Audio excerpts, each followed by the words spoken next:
this, you have to buy some from a shop. Unfortunately, they're never as good as fresh homegrown crayons.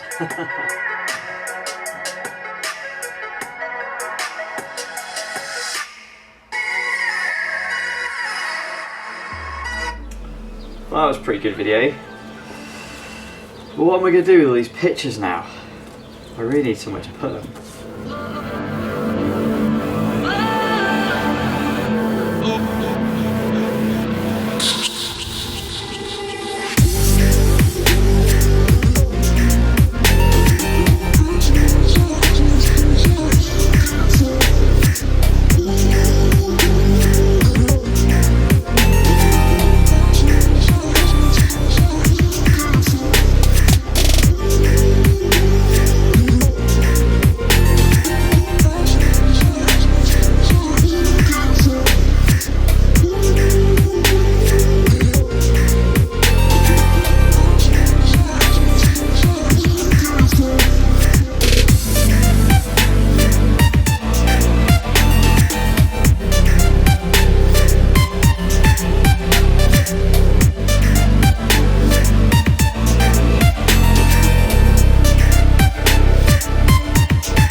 So that's where they went.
What do you think of that then, mate?